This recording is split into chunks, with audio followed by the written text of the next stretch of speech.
안녕하세요, 천천박사입니다.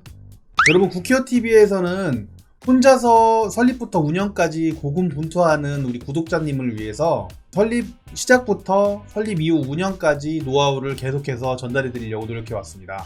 저번 신프로님과의 영상에서 방문요양센터 설립 절차에 대해서 굉장히 짧게 설명을 드렸었는데요. 오늘부터는 신프로님과 함께 조약암보호센터 요양원 관련해서 설립 A부터 Z까지 아주 세세하고 자세하게 알려드릴 수 있는 그런 프로젝트를 시작해 보려고 합니다.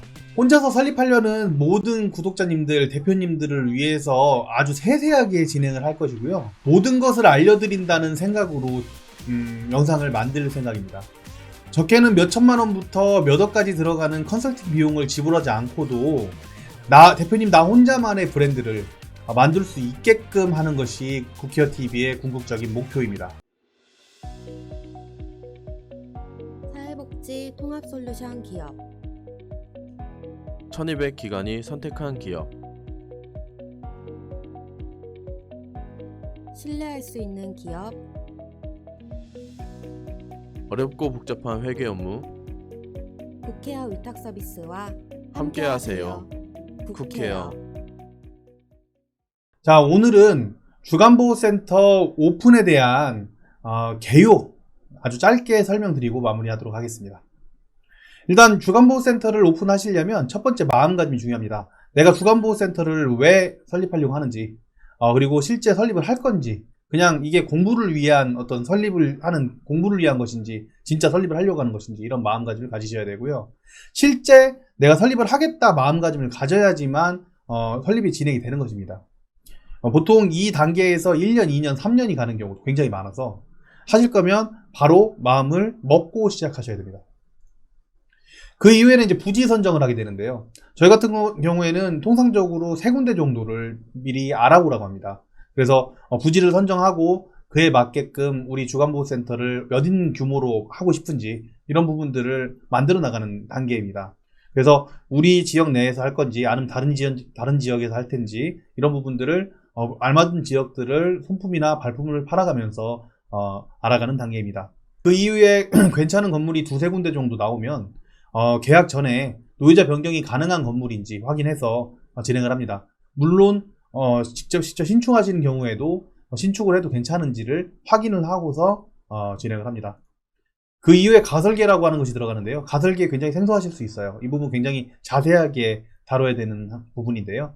설계하기 전에 직접 내가 어떻게 어르신 동선을 하고 싶은지, 어떤 프로그램을 제공할 것인지, 어떻게 우리 주간보호센터를 특화할 것인지 이런 부분들을 미리 내가 그려보는 것입니다. 그래서 가설계를 진행을 한 이후에는 실제 설계사님과 만나서 설계를 진행해야 됩니다. 설계를 할 때는 내부에 이제 전기라든지 그 다음에 소방이라든지 건축 대부분의 모든 것에 걸쳐서 자세하게 물어보고서 설계사님을 선정을 하실 것이고요. 지역에서 설계하실 것인지 아니면 다른 지역의 설계사님을 쓰실 것인지 이런 여부들을 판단을 하게 되겠죠. 그렇게 하고 나서는 이 시공할 인테리어 업체를 선정하게 되는데 인테리어 업체 같은 경우에도 실제 인테리어 업체에다 전체적으로 다 맡길 것인지 아니면 대표님이 직접 시공하셔서 직접 시공한다는 게 내가 직접 한다는 게 아니라 업체들을 다 선정을 해가지고 이 인테리어를 할 것인지 이런 부분들을 선정하게 됩니다. 그 이후에 실제 시공이 들어가게 되는데요. 시공 들어가게 됐을 때 설계에 맞게까 시공이 되는지 그 다음에 나머지 부분들은 문제가 없는지들을 신경을 쓰셔야 되는 단계들이 되겠습니다. 그 사이에 오픈 전에 영업을 계속 이제 진행을 하셔야 됩니다. 그래서 우리 기관이 오픈을 했을 때 적어도 9명에서 10분 정도 어르신을 미리 모실 수 있다는 자신감으로 영업을 진행해 주시면 되겠습니다. 영업 진행하신 이후에는 준공 전에 서류 검토를 미리 받습니다. 그래서 서류를 다 내고 나시면은 그때 반려가 날지 안 날지를 미리 검토해 보시면 되겠는데요. 이 서류 검토 같은 경우에는 미리미리 우리 주무관님과 미리 얘기를 해놔서 좀 친해지시는 것이 굉장히 좋겠죠. 그러고 나서 이제 준공 서류가 나오면은 준공 서류와 함께 모든 것들 서류를 내고 심의를 한 이후에 지정서가 나옵니다. 지정서가 나오고 나면은 세무서에 방문하고 은행 방문하고 공단에 방문해서 우리 그 고유번호증 발급받고 통장 만들어서 공단에서 인증서를 받는 작업을 합니다. 그런 이후에 사회복지 정보 시스템, 공단 시스템, 4대 보험 가입 등의 기본적인 가입하셔야 되는 기관들에 가입을 하고 그 다음에 보고할 것들은 기본적인 보고들을 다 진행을 하는 것이 설립 전에 기본적인 타임테이블이 되겠습니다. 예, 다시 한번 정리를 해드리면 처음에 마음가짐을 가집니다. 이 업무를, 이 주간보호센터를 내가 왜 해야 되는지 이런 부분들을 마음가짐을 가지고 실제 하시는 것이 중요하다.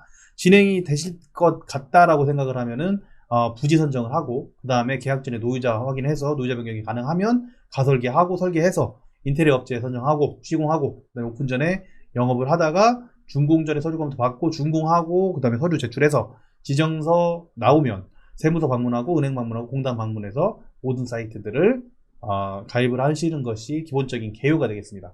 각각의 이 단계들에서 해드려야 되는 말들이 많기 때문에 각각의 단계들 하나하나씩 파헤쳐 볼 겁니다. 그래서 이 사이사이에 궁금하신 부분들이 있으시면 그에 대한 답변을 해드릴 거고요. 그리고 누구나 이 영상을 보면 주간보호센터를 오픈할 수 있도록 최대한 만들어 보겠습니다. 예, 많은 응원 부탁드리고요. 저는 천천박사였습니다. 감사합니다.